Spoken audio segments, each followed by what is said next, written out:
This video is the first in a series about paying for long-term care. Here's an alarming fact.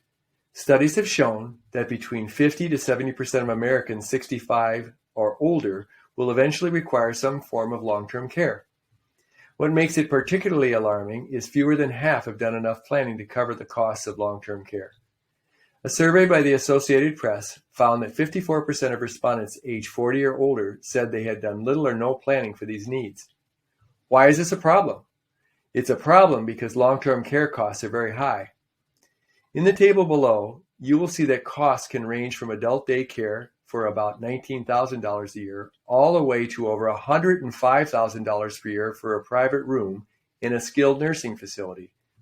These are today's costs, which are rising at a rate faster than inflation in general. Just where will this money come from?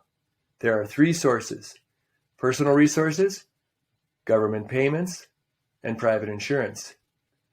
These options may be used in combination. For example, using both private insurance and personal resources to cover costs.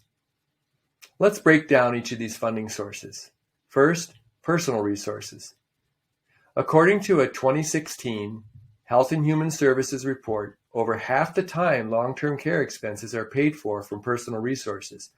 Among these can be pensions and Social Security, 401ks and traditional IRAs, regular savings and Roth IRAs, annuities and life insurance, health savings accounts, proceeds from home sales, and reverse mortgages. If personal resources are used, there is a risk of running out of funds since some of these sources are finite pools of money.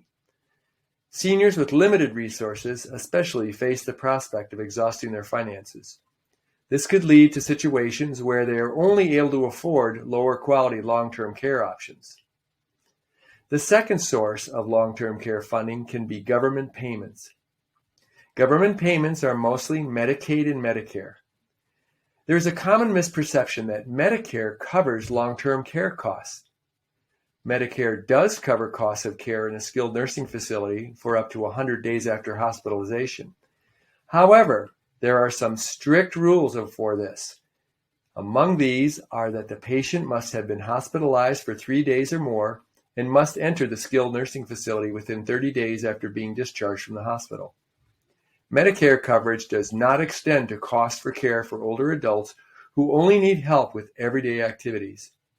Medicaid programs are managed by each state and provide most of the public funds for long-term care. The catch is that recipients must have very low financial resources to qualify.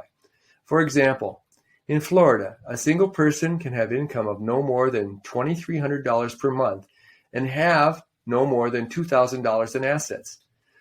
The level of Medicaid funding may also limit a person to more basic long-term care accommodations. The payments simply would not be enough to afford more upscale settings. The third source of long-term care funding can be private insurance.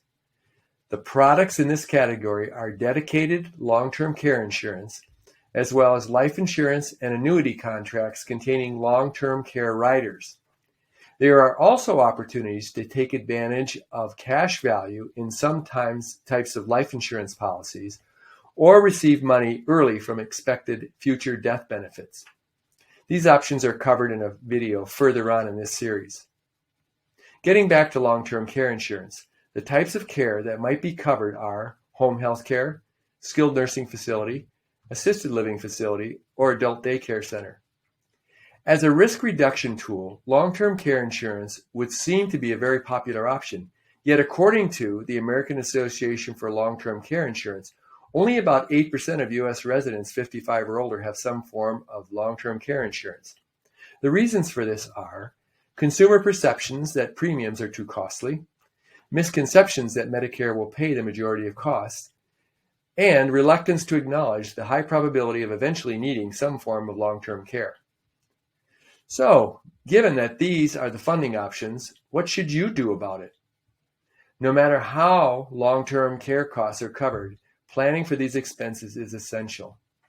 As financial writer and Morningstar Director of Personal Finance, Christine Bentz, wrote in a September 2021 article, the fact that about half of us will need some type of long-term care in our lifetimes and half won't suggests that we all ought to factor long-term care planning into our retirement planning.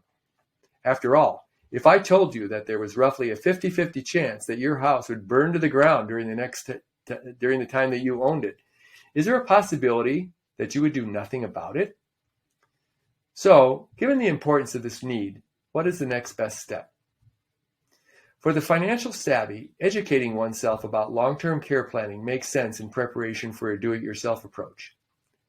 For the rest of us, learning about long-term care planning would also be beneficial as background information. This video series and other Cantissimo Senior Living resources can provide such helpful information. Beyond that, to craft a realistic plan, however, the best next step would be to find a certified financial planner experienced in long-term care. Such a professional will help you clarify your unique goals and tailor a plan to meet those objectives.